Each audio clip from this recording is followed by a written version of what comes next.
महाराज जी, मैं पिछले 2 वर्षों से आपका सत्संग एकांतिक वार्तालाप सुन रहा हूँ। आपकी कृपा से भजन करने का भी प्रयास करता हूँ। विगत 2 वर्षों से आपकी कृपा से जीवन सही मार्ग पर चलाने का भी प्रयास कर रहा हूँ। फिर भी मन में एक डर सा बना हुआ है कि जब आप प्रत्यक्ष रूप में विराजमान नहीं होंगे तो हमारे जैसे लाखों युवाओं को कौन संभालेगा, कि हम किनकी वाणी का सहारा लेके इस जीवन की।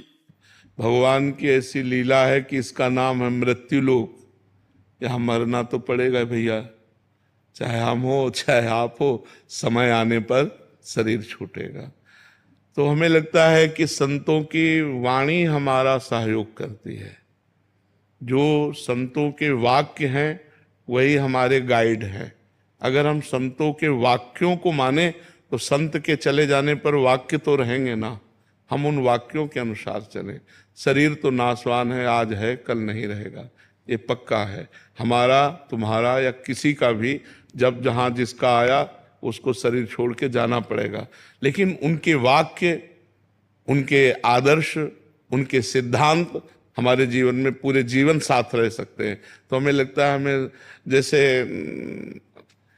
हम बचपन से भगवान के मार्ग में चले ना, तो हमारा थोड़ा तार्किक दिमाग था इसलिए कह रहा हूं कि पहले, अब तो श्रद्धा से संपन्न हो गया क्योंकि प्रिया प्रीतम की उपासना।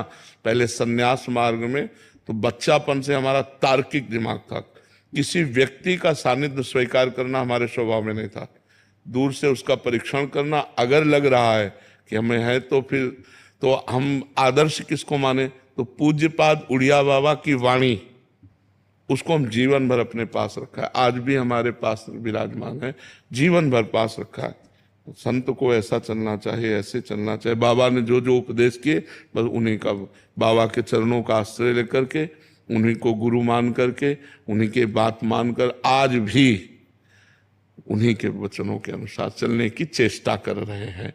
तो संत वाणी हमें कभी अनुभव में नहीं आया कि उड़िया बाबा नहीं है, क्योंकि उनकी बात बाबा ने ये कहा, बाबा ने ये कहा ऐसा करना चाहिए, ऐसी परिस्थिति में ऐसा करना चाहिए। पूरा इतना मोटा ग्रंथ है, बाबा के उपदेश ही उसमें है।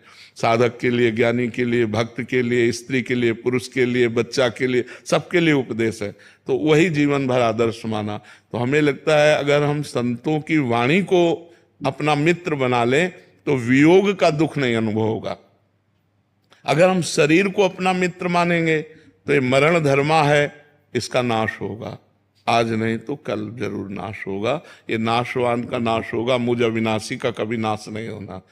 तो अविनाशी की वाणी को मानो तो अविनाशी पद में आ जाओगे। विनाशी शरीर तो इससे प्यार न करो, ये नाशवान शरीर है।